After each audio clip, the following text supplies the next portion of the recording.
Good afternoon, everyone. I'm Bill Roebuck, Executive Vice President at the Arab Gulf States Institute. We want to welcome you to our new building.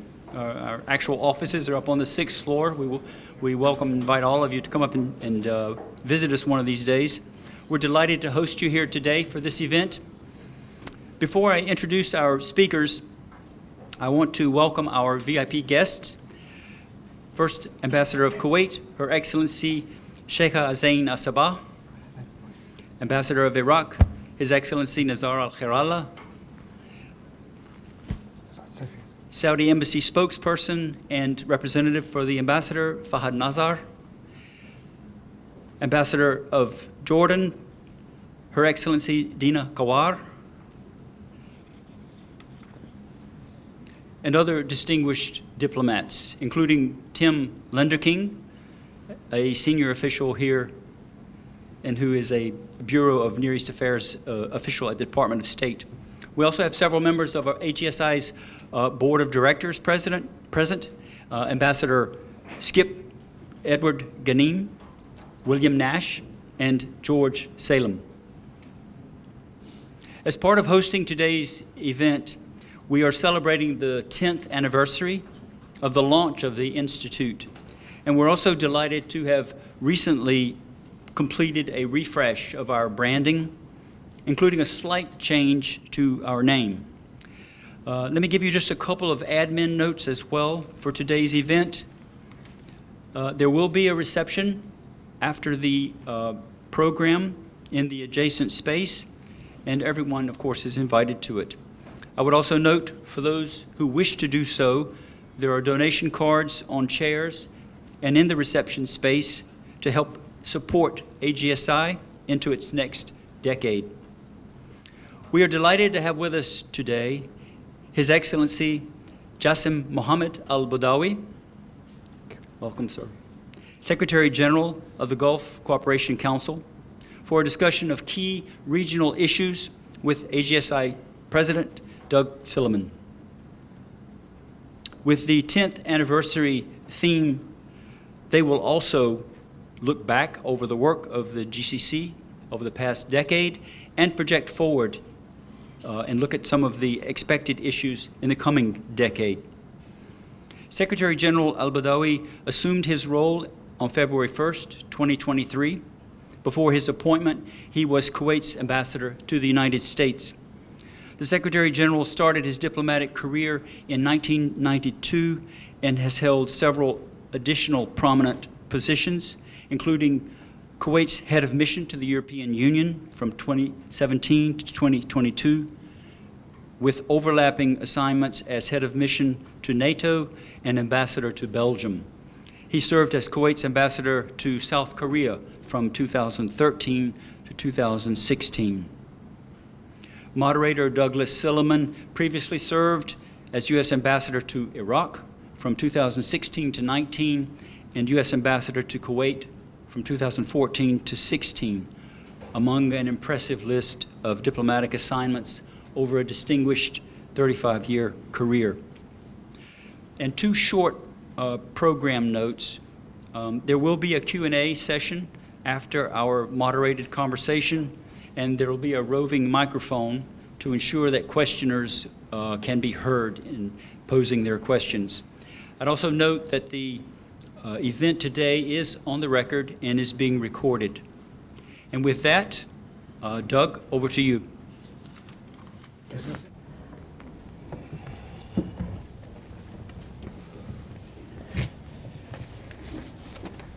Excellency, welcome. Thank you for coming to the Arab Gulf States Institute today. We are very excited to have you. As you can see from the crowd, there were a lot of people who are interested in hearing what you have to say. The theme behind today's program is really the first decade of the Arab Gulf States Institute and the big changes that have taken place in the Gulf in the past decade. I'd like to ask you as a first question, as the Secretary General of the GCC, can you reflect a little bit on what has happened in the Gulf and to the Gulf in the past decade and how the GCC has tried to deal with it or respond to it? Well, first of all, thank you, Doug, for inviting me with this wonderful crowd in a city that I truly love, a city that I actually grew up here, matured diplomatically in this beautiful city, so it's always nice to be back here. Two congratulations for you and everybody involved with your institution on the 10-year anniversary and the new building. Congratulations. We could not be more proud of ourselves than anybody else in the world. We are skyrocketing. We are being and enjoying the best time of our lives. Our indicators are so high, matching countries that were advanced way before us. Our GDP is, I'm going to numbers later on, but I'm just starting with this answer to you. What we have done in the last 10 years is so amazing that the whole world is reaching to us now. Everybody wants an engagement with the GCC in every different level, aspect possible. I can ask my staff the amount of invitations we get to come and join a country in a conference or a company in a symposium, or you name it. We are always on the list with anybody who wants to, engage, taste, and live our success. I don't know if I want to go into details, but let me read a few things just in case I have forgotten my answer. On political and diplomatic aspect, the GCC has reinforced its unified stance on regional and international issues, upholding the principle of sovereignty, non-interference, and respect for international law. It has also played an important role in supporting efforts to promote peace and stability across the region through dialogue and diplomacy. The Council has maintained a unified Gulf position in international forums and strengthened strategic partnership with major global powers and regional organizations. It has also deepened its ties with the Arab and Islamic world, reinforcing solidarity and advancing the collective interest of the region. On economic issues, I'm giving you what we have done in the last 10 years in a brief way, and I can go into details if you are interested. Economically, GCC countries have made steady progress in diversifying their economy and reducing dependence on oil through ambitious national development visions and strategies. The Council has advanced regional economic integration and by strengthening the GCC common market, facilitating the free movement of goods, capital, and individual. The past decade, we witnessed the expansion of Gulf investment into a new sector such as renewable energy, technology, tourism, and logistics. Financial and monetary stability was reinforced through coordination among central bank and fiscal authorities across the member states. I want to run few numbers that we have reached in the last 10 years. First of all, the GCC population exceeded 57 million. 47.3% of the GCC population is under the age of 30. The GDP of the GCC countries in 2024 was about $2 trillion, and the GDP is expected to reach $6 trillion by 2050. So in 2024, we are the ninth, collectively, the six of us. The value of sovereign financial assets in the GCC countries has reached about $3 trillion, equivalent to 33% of the total sovereign assets in the world. So basically, 33% is owned by almost 4 countries out of the 6. The total per capita of the GDP is $36.7 thousand US. The size of the foreign reserve is 748 billion, achieving, we are the 5th globally in foreign reserve. And the market value is, and I'll stop here, and if you need more numbers, I can go with more numbers. The market value is 4.4 trillion in 2022. So basically, we are proud. We've done something that nobody thought we could reach in this short time. It's the wise leadership. It's the transparency. It's the great governance. It's the ambitious. It's the love between the leader and the people. We are living in an area that we are surrounded by many troubled countries. Unfortunately, you can tell the difference between both sides. We're trying also to help these troubled countries, but we have made something that is totally amazing, and we're very proud of it. Well, it's clear all the numbers that you have given us show the great economic growth, the growing global strength of GCC countries individually and collectively. So my second question is really more, what is the GCC as an institution going to do with that success in the coming decades? What is it that you would like to do as a Secretary General to help further prepare your member states to do the things, to continue to expand, to continue to have economic expansion, to continue to have greater political influence? What does the next decade bring for the organization of the GCC, separately from what it brings from the individual 6 countries? Well, I guess the countries will maintain and grow this success, build on it. But in order for each country to maintain it and grow it, we need more and well-organized integration. We need to continue our discussion with each other. We need to check our list, continue checking our list. We have achieved a lot of achievement, a lot of success stories that I just told you that we are so proud about. But what we need is to be honest with us, open up with ourselves, and go to the checklist and finish the unfinished business. We have yet to finalize our one common market. We have yet to finalize our custom union, and we have yet to finish our railway. So these will continue to be on the table until they are done. And to add, and everybody knows that, every single leader, every single minister knows that by finalizing and checking this list, our GDP, our integration, everything about us will triple, if not more. So are these things, I had a list of ideas that have been proposed within the GCC in the past. You've mentioned some of them: common market, a common currency, a common tourist visa to make movement within the GCC for people who want to visit more than one country a little bit easier. Is the GCC engaged in all of these things? In other words, are you pushing each of these forward through the Secretariat? Of course, it is our job. We're asked, we're mandated to put this on the table, give ideas, and remind them, run behind them, call them up, send a note verbal.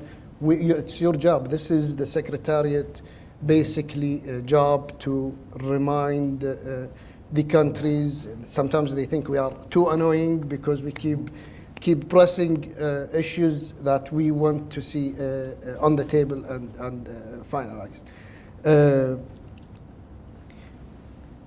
I think answering your question about institutional priorities for the GCC, I can tell you the first one is modernizing the organization structure of the Council and empowering the Secretariat to play more effective role in coordination, follow-up, and implementation.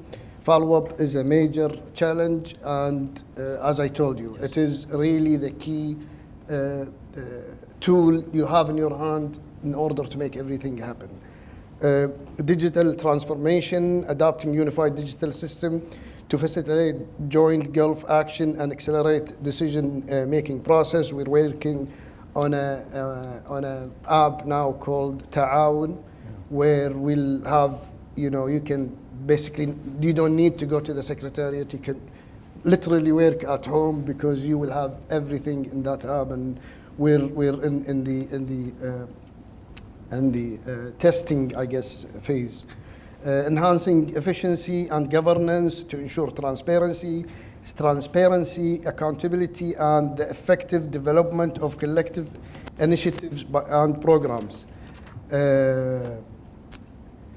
If you ask me what are the Gulf ambition, what are we planning, what we would like to achieve in the next 10 years, there are many answers to this question, but deepening international strategic partnerships, we are very proud with our partnerships. We are mostly proud with the United States partnership, which really covers many aspects. We are together in 10 joint committees covering terrorism, trade and investment, joint military dialogue, discussion on Iran, technology. I can't remember them all. They are 10 of them.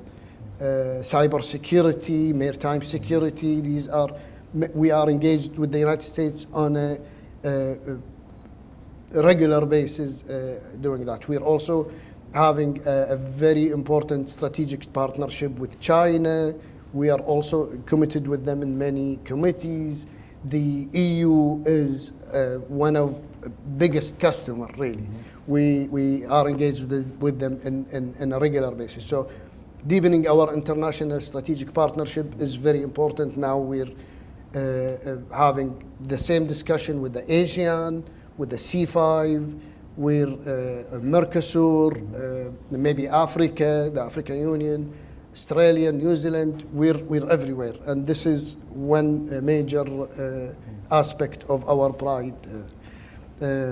Another goal: strengthening regional security cooperation, and this really has a very important message in it, considering what we have seen in the last 2 years since October 2023. We need this dialogue. We need to continue discussing our security options, how we deal with it, how we predict it, how we manage the crisis. If a crisis occurs, there are so many questions among ourselves. We talk about it. I'll discuss later. I think one of the other questions, the military institutions that we have within the GCC. Actually, one of the roles that we think we should also increase is supporting our brothers in Palestine and making sure that the dream of the two-state solution is on the table. We're very happy with the outcome of Gaza. The most important thing, in my own opinion, about what happened in Sharm el-Sheikh, the most important thing that came out from Sharm el-Sheikh is the two-state solution is alive again. We're talking about it before they kind of separated West Bank and Gaza, and they are as if they are not Palestine. They are as if they are something different. So supporting the Palestinian is also on our table. Contributing to the stability of neighboring countries. We ran out to Syria when Bashar regime fell. We made sure that we are one of the first people that go and meet with the Shah. He knows exactly how the GCC countries, on a bilateral basis or on a multilateral basis, are trying to help them. Also, we did the same thing the minute the new Lebanese government was elected. I flew with the foreign minister of the state of Kuwait in his capacity as the chair of the GCC also to show the same support to Lebanon and to stand by them. So yeah, we are going to be very busy the next 10 years. We are also going to the economic diversification. We are integrating many projects that we are very proud of: AI, digital economy, digitalization, and even space. Space in some GCC countries now is a huge program. They look at it from different angles: science and economy. So it is going to be a very, very busy 10 years, I assure you. Can I ask a little bit more in detail about the security portfolio? Because the GCC itself was founded in the wake of the Iranian Revolution, in many ways a reaction to the standing up of the Islamic Republic in Iran, and it's been an important part, but often a divisive part of discussions within the organization. There have been several very significant security developments in just the past few months. A weakening of the power of Iran, control over proxy forces like Hamas in Gaza, and 2 attacks on a GCC member state from Iran and from Israel. Has this changed the way that the GCC looks at security cooperation within the organization, or have you noticed a change in the way that your member states look at it because of these recent events in just the past few months? It actually made us even more wanting to cooperate even more on that field.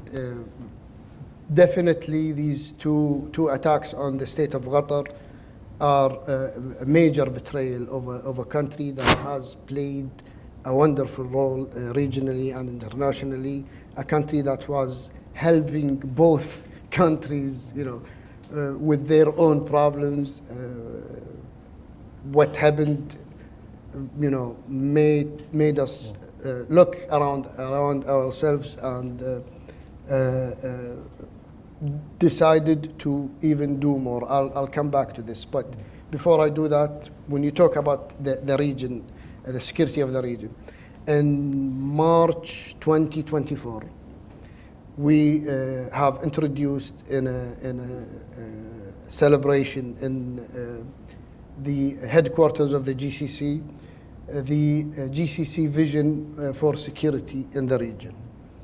And I advise everybody to take a look at it. It's a great piece. It's a piece where we commit ourselves to certain goals and highlight what we see as a threat to the region and call upon cooperation, regional cooperation, to face these challenges.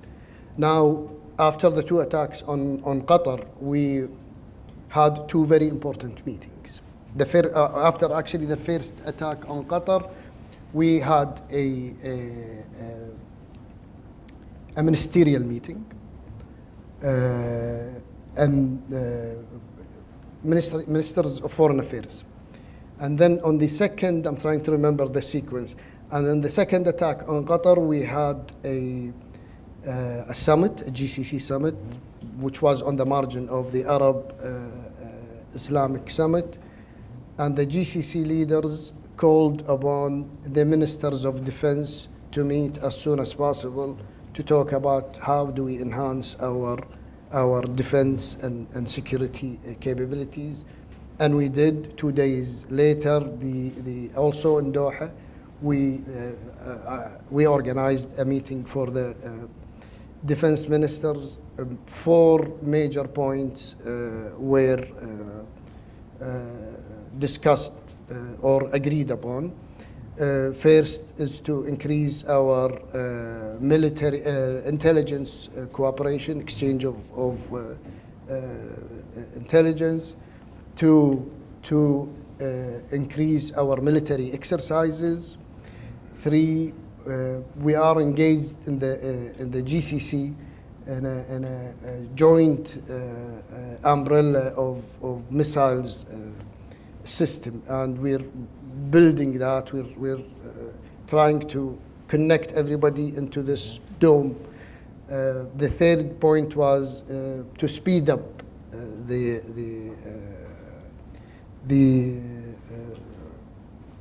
process. I forgot the fourth. Maybe my friends can remind me. I really forgot the fourth. So training, intelligence, dome. They'll find it. No, they'll find it. So this is how serious we think it is. But within the GCC, there is the four major institutions that oversee our military cooperation. The umbrella is the Unified Military Command. It's the core institution. Underneath it, there is the Peninsula Shield Force, the Joint Air Operations Center, Joint Maritime Operations Center. Four of us are partners with NATO through the ICI initiative. All of us, the six of us, maintain an excellent relationship with the United States and many other countries, and we are discussing all the time security and military issues. Since we are here in the United States, I assure you that the regional security is something that is very important, and is the whole world depends on the security of the Arabian Gulf. But the security of the Arabian Gulf has to have a very important factor, which is international cooperation, and this comes from the United States and other partners of the Gulf that help us out to maintain the security of the Gulf, of course. So if I might, let me broaden the question about coordination, and I want to cover it on two levels. I want to ask about the discussions that have taken place in the past within the GCC to bring new member states as members or associate members of the Gulf Cooperation Council. It has been suggested more concretely for Jordan and Morocco in the past. Yes. And there have even been programs with Iraq, some concern about Yemen, and initiatives. Most of these are relatively old ideas. Is it time to revive any of these ideas for broader association or broader cooperation with these four different but very important countries? I think this is an issue that is discussed as at a leadership level. Yes, there were talks during, I think, the late King Abdullah of Saudi Arabia. Yes. He came up with that idea. But let me assure you that we, with Morocco, Jordan, and Egypt, have a strategic dialogue. We meet with them on a yearly basis. They come to us. Last time we met was in March in Mecca during Ramadan, and we discuss our relationship from every single aspect possible. We have many joint working groups with the three countries. Next month in November, we will be having something that is very important to both Egypt and Morocco. We will hold our joint investment forum, where we'll bring the private sector of the GCC to both Cairo and Rabat. Both events are in November. We're excited about it. Our brothers and sisters in Morocco and Egypt are extremely excited about it. There will be representation from the governments and the private sector. So we're hoping that this really push the strategic partnership more. We did the same thing with Jordan last December. So that's why Jordan is not included in this. So yes, maintaining a strong relationship with these countries is very important, with many countries also, with other countries. But is it the right time to think about expansion or discuss expansion? I think the world is extremely too busy now. I don't know if others want to join us in this time. But nothing stays the same as they say, but sometimes they do. Yes, it was a question that was on the table many years ago. Let me ask a final question of you. I want to talk more broadly about GCC integration and assistance. You mentioned that there was strong support for Palestinians in Gaza, now with the ceasefire. Are there other parts of the world that the GCC is looking at, or GCC member states with your assistance or cooperation are looking at to provide economic assistance, development assistance, investment? What are the priorities of the GCC, other than, say, Palestine, in the region or in the world, that where your member states would like to work collectively through the Secretariat? So if I understand you, Doug, where we are working other than Palestine? We'd be happy to have you talk about what you're doing in Palestine, but also, are there other areas of the world who can benefit from GCC cooperation, whether it be Africa, whether it be Latin America, whether it be sectors of the economy? Yes. Our partnership with the C5 is based on joint cooperation in areas where many of the private sector from the GCC goes to the C5 and invest and help the economies of the C5. There are actually actual plans and programs that have been provided from the C5 to us to share with the private sector, and we have seen a flow of private sector going to the C5. We did a forum with a country that is not a C5 but very similar to a C5, Azerbaijan, and many of the C5 countries also came to meet our businessmen and women in that forum. We are very much interested with the ASEAN. We are working with them on that level. Syria and Lebanon next year will have the same forum for the first time ever. I've met with the leadership in both countries, and I've agreed with them that we will do the same investment forum in both Syria and Lebanon. With Iraq, we have a memorandum of understanding that we've signed, I think, in 2021, and it covers many aspects of cooperation. We've also seen many of the GCC countries on a bilateral basis engaging with Iraq for projects and investment and working at a different level with Iraq. Yes, we are everywhere. We are. That's from an investment aspect. But if you want a development aspect, you are fully aware of our development funds that we have in each country in the Gulf, and we're reaching out to everybody. We're very well known with our programs and activities in many areas, especially in Africa. So I will end my questions there, but I'd like to open this up to our very distinguished audience.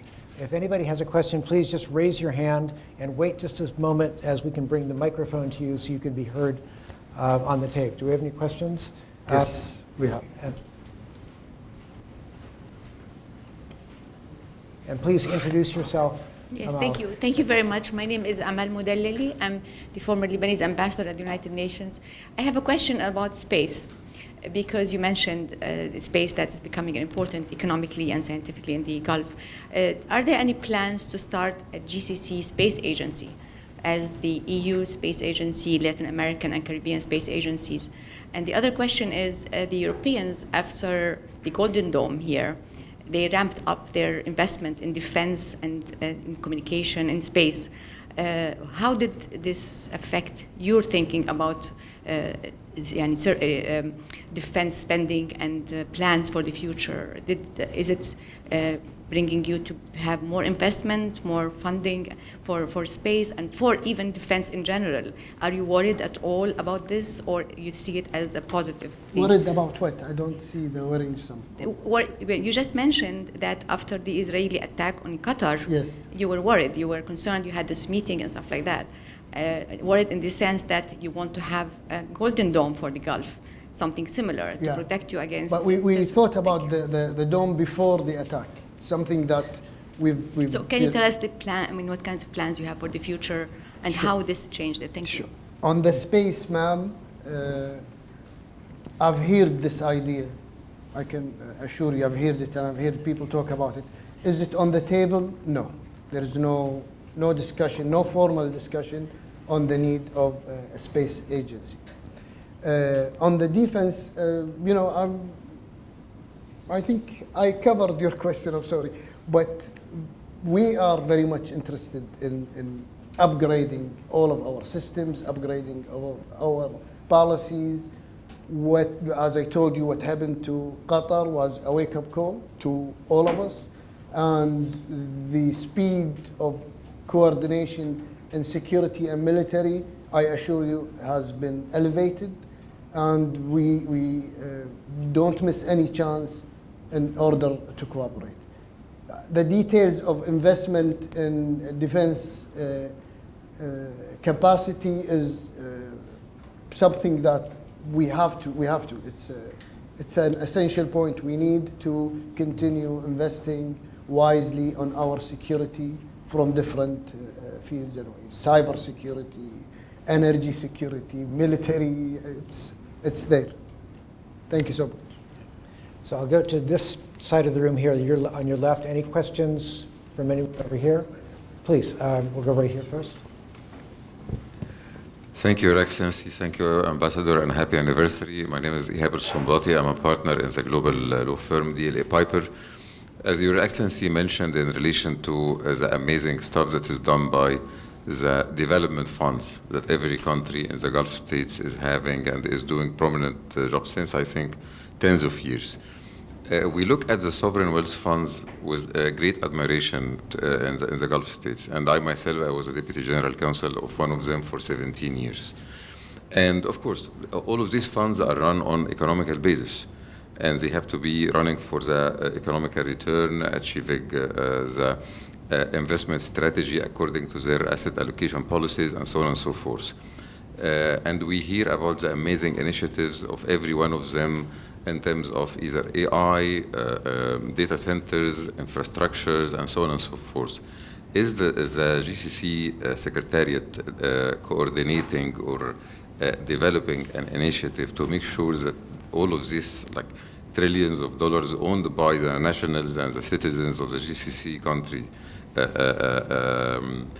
nation, are harmonized, aligned, and not contradicting to each other?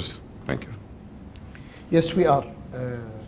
Last year in 2024, the leadership has requested that we establish an investment committee. And we worked on it with member states. We structured it. We laid down the goals, the objective of this investment committee. And in the summit in Kuwait, December 2024, the leaders approved it, and they are meeting now on a manager level to prepare for the first ever meeting of this investment committee. It is in our mind, and yes, the main goal of this committee is to help us coordinate what we are doing. And there was another question back, Holly. I think it's Holly. I can't see who did. Yeah. Yep. Please. My name is Lucas Howarth. I'm a recent graduate, and I recently spent my last senior year in Jordan. And before that, I was an intern at the Department of State in the Near Eastern Affairs Bureau. And I'm curious about your cooperation with King Abdullah and the Hashemite Kingdom in terms of economic opportunities, because Jordan has a strong labor force, highly educated labor force, but lacks many critical resources, and perhaps the capital and resources of the Gulf might pair well with that labor pool. Every time I go to answer, I look for a microphone. I have forgotten that I have a mic hooked up to. Yes, Jordan is, I talked a little bit about how strategic of a partner to us Jordan the well-being of Jordan and Jordanian people is a priority to us. We are engaged with Jordan in many programs, many meetings, many development programs. Many of the Jordanian people work in all the 6 GCC countries. We have a workforce of the Jordanian is very high. We have even banks, joint banks. I know, for example, Kuwait Jordan Bank in Jordan. So yes, we do work with Jordan very, very closely, and we have one of the highest integration on a single country in the Arab world might be Jordan. Back over here, please. The gentleman in the back. Thank you. Yes, thank you. Dan Arbel, American University, and I'm a former Israeli diplomat. Wanted to ask about GCC, how in the aftermath of President Trump's visit to Israel and Egypt and the summit, the Peace 2025, how do you envision GCC relations with Israel in the future? How do you see GCC being part of the Abraham Accords, perhaps? Thank you. Thank you. Well, the GCC countries have all signed up for the 2002 Arab Peace Initiative. And the aim of that initiative was to basically get a 2-state solution, and then the whole Arab and the Islamic world will normalize with Israel. It's not something new to the GCC countries. They've already committed themselves in 2002 to this initiative, and they are very clear about it. If this is provided to the Palestinian people, then many discussions will open, then many ideas can be on the table, but we have to put the horses in front of the carriage and have the horses move, then the carriage will move. But you cannot switch around. Thank you. One question here. Hello, my name is Christina Sheets. I'm with Independent Diplomat. I was wondering if you could speak a little bit more. You just spoke to the Israel-Palestine conflict, but if GCC's role more broadly in peace and conflict, given Qatar's role, Saudi Arabia's role in regional conflicts, as well as outside of the region, and just the role as a mediator and peace and conflict. Thank you. Oh, this needs a session by itself, but I'll try to be brief. We're really, really proud of our member states' efforts and commitment to reach solutions to many conflicts, from Ukraine to India, Pakistan, to Israel and Palestine, to Sudan. We're really committed to this stability and finding solutions. Listen, in my own opinion, no matter what we reach from development, no matter what we reach of advancement, high GDP, we have to have a neighborhood that is prosper, stable. This will not be enjoyed unless your neighborhood is prosper. I always use this example. In our culture, if you are having a wedding for your son tonight and your neighbor dies, you cancel your wedding. So you cannot have a wedding in a funeral neighborhood. This is what we are trying to reach. We want these countries to come to us. We want these countries to be stable, prosper, in order for the whole region to prosper. Last question. Last question. Yeah. Haldi, did you have a question, or does somebody back there? One of those. Yeah, please. Okay. Hello. So you mentioned as a part of your tenure, I guess, some of your 10-year plans for the GCC that you wanted to increase the efficiency between the countries of the GCC, and you also wanted to increase like the modernization. I was wondering if you had any points as to like some of the ways in which that you would increase modernization of the GCC and like efficiency between the countries. I really don't know how to answer this question. You increase modernization by modernizing yourself. You see, there are ambition plans, visions for each country in the GCC. Kuwait 2035, Bahrain 2050, Saudi Arabia 2030, Oman 20 numbers. I have them now in my list. These will guide us to this new level. These will provide us with all the tools necessary to reach continuing development. Another aspect, and I mentioned it before and I will end with it, that will help us also reach higher level is our integration, the six continuing to believe in working even harder and integrating ourselves in every aspect possible. Ladies and gentlemen, please join me in thanking His Excellency Ambassador Jasem Mohamed AlBudaiwi for joining us today. Thank you. Thank you very